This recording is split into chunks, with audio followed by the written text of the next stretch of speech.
Many of us have lost family, friends, or loved ones to this horrible disease.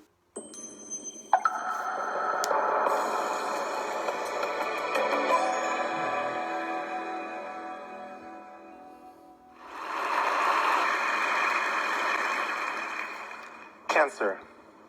Many of us have lost family, friends, or loved ones to this horrible disease. I know that there are some even in the audience who are cancer survivors or ones who are fighting cancer at this moment. Our heart goes out to you. While this word often conjures up emotions of sadness and anger and fear, I bring you good news from the front lines of cancer research. The fact is, we are starting to win the war on cancer. In fact, we lie at the intersection of three of the most exciting developments within cancer research. The first is cancer genomics. The genome is a composition of all the genetic information encoded by DNA in an organism. In cancers, changes in the DNA called mutations are what drives these cancers to go out of control. Around 10 years ago, I was part of the team at Johns Hopkins that first mapped the mutations of cancers. We did this first for colorectal, breast, pancreatic, and brain cancers. And since then, there have been over 90 projects in 70 countries all over the world working to understand the genetic basis of these diseases. Today, tens of thousands of cancers are understood down to exquisite molecular detail. The second revolution is precision medicine, also known as personalized medicine. Instead of one-size-fits-all methods to be able to treat cancers, there's a whole new class of drugs that are able to target cancers based on its unique genetic profile. Today, there are a host of these tailor-made drugs called targeted therapies available to physicians even today to be able to personalize their therapy for their patients, and many others are in development. The third exciting revolution is immunotherapy, and this is really exciting. Scientists have been able to leverage the immune system in the fight against cancer.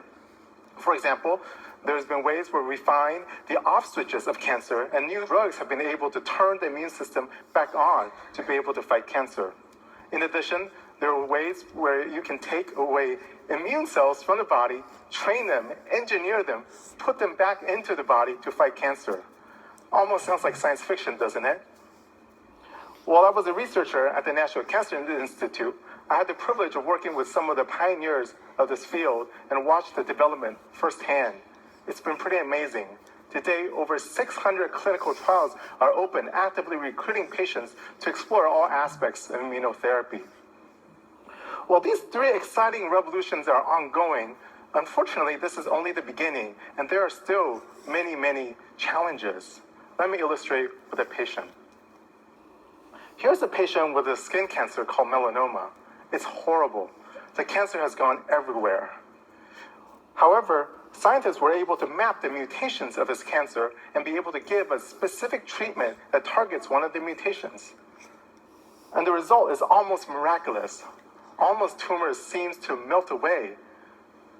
Unfortunately, this is not the end of the story. A few months later, this picture is taken. The tumor has come back. The question is why? The answer is tumor heterogeneity. Let me explain. Even in a cancer as small as 1 centimeter in diameter harbors over 100 million different cells. While genetically similar, there are small differences in these different cancers that make them differently prone to different drugs. So even if you have a drug that's highly effective, that kills almost all the cells, there is a chance that there's a small population that's resistant to the drug. So this ultimately is the population that comes back and takes over the patient. So then the question is, what do we do with this information? Well, the key then is to apply all these exciting advancements in cancer therapy earlier, as soon as we can, before these resistance clones emerge. The key to cancer and curing cancer is early detection. And we intuitively know this. Finding cancer early results in better outcomes. And the numbers show this as well. For example, in ovarian cancer, if you detect cancer in stage 4, only 17% of the women survive at 5 years. However, if you're able to detect this cancer as early as stage 1, over 92% of women will survive. But the sad fact is, only 15% of women are detected in stage 1, whereas the vast majority, 17% of women, are detected in stages 3 and 4. We desperately need better detection mechanisms for cancers. The current best ways to screen cancer fall in one of three categories. First is medical procedures, which is like colonoscopy for colon cancer. Second is protein biomarkers, like PSA for prostate cancer. Or third, imaging techniques, such as mammography for breast cancer. Medical procedures are the gold standard. However, they are highly invasive and requires a large infrastructure to implement. Protein markers, while effective in some populations, are not very specific in some circumstances, resulting in high numbers of false positives, which then results in unnecessary workups and unnecessary procedures. Imaging methods, while useful in some populations, exposes patients to harmful radiation. In addition, it is not applicable to all patients. For example, mammography has problems in women with dense breasts. So what we need is a method that is non-invasive, that is light in infrastructure, that is highly specific, that also does not have false positives, does not use any radiation, and is applicable to large populations. Even more importantly, we need a method to be able to detect cancers before it's 100 million cells in size. Does such a technology exist? Well, I wouldn't be up here giving a talk if it doesn't. I'm excited to tell you about this latest technology we've developed. Central to our technology is a simple blood test. The blood circulatory system, while seemingly mundane, is essential for you to survive, providing oxygen and nutrients to your cells and removing waste and carbon dioxide. Here's a key biological insight. Cancer cells grow and die faster than normal cells, and when they die, DNA is shed into the blood system. Since we know the signatures of these cancer cells from all the different cancer genome sequencing projects, we can look for those signals in the blood to be able to detect these cancers early. So instead of waiting for cancers to be large enough to cause symptoms, or for them to be dense enough to show up on imaging, or for them to be prominent enough for you to be able to visualize on medical procedures, we can start looking for cancers while they're relatively pretty small by looking for these small amounts of DNA in the blood. So let me tell you how we do this. First, like I said, we start off with a simple blood test. No radiation, no complicated equipment, a simple blood test. Then the blood is shipped to us, and what we do is extract the DNA out of it. While your body is mostly healthy cells, most of the DNA that's detected will be from healthy cells. However, there will be a small amount, less than 1%, that comes from the cancer cells. Then we use molecular biology methods to be able to enrich this DNA for areas of the genome which are known to be associated with cancer, based on the information from the cancer genomics projects. Then we're able to then put this DNA into DNA sequencing machines and to be able to digitize the DNA into A's, C's, T's, and G's, and having this final readout. Ultimately, we have an information of more than 5 billion billions of letters that output from this run.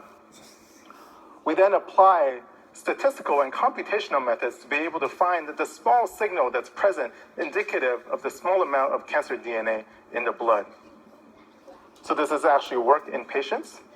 Well, because there's no way of really sort of predicting right now which patients will get cancer, we use the next best population, cancers in remission, specifically lung cancer. The sad fact is, even with the best drugs that we have today, most lung cancers come back. The key then is to see whether we can be able to detect these recurrence of cancers earlier than standard methods. We just finished a major trial with Professor Charles Swanton at the University of College London examining this. Let me walk you through an example of one patient. Here's an example of one patient who undergoes surgery at time point 0 and then undergoes chemotherapy. Then the patient is under remission, where he is monitored using clinical exams and imaging methods. Around day 450, unfortunately, the cancer comes back. The question is, are we able to catch this earlier? During this whole time, we've been collecting blood serially to be able to measure the amount of ctDNA in the blood. So at the initial time point, as expected, there's a high level of cancer DNA in the blood. However, this goes away to 0 in subsequent time points and remains negligible after subsequent points. However, around day 340, we see the rise of cancer DNA in the blood, and eventually it goes up higher for days 400 and 450. Here's the key, if you've missed it. At day 340, we see the rise in the cancer DNA in the blood. That means we are catching this cancer over 100 days earlier than traditional methods. This is 100 days earlier where you can give therapies, 100 days earlier where you can do surgical interventions, or even 100 days less for the cancer to grow, or 100 days less for resistance to occur. For some patients, this 100 days means the matter of life and death. We're really excited about this information. So because of this excitement, we've done additional studies now in other cancers, including breast cancer, lung cancer, and ovarian cancer. And I can't wait to see how much earlier we can find these cancers. Ultimately, I have a dream of 2 vials of blood. That in the future, as part of all of our standard physical exams, we'll have 2 vials of blood drawn. And from these 2 vials of blood, we will be able to compare the DNA from all known signatures of cancer, and hopefully then detecting cancers months to even years earlier. Even with the therapies that we have currently, this could mean that millions of lives could be saved. And if you add on to that recent advancements in immunotherapy and targeted therapies, the end of cancer is in sight. The next time when you hear the word cancer, I want you to add to the emotions hope. Hold on. Cancer researchers all around the world are working feverishly to beat this disease, and tremendous progress is being made. This is the beginning of the end. We will win the war on cancer. And to me, this is amazing news. Thank you.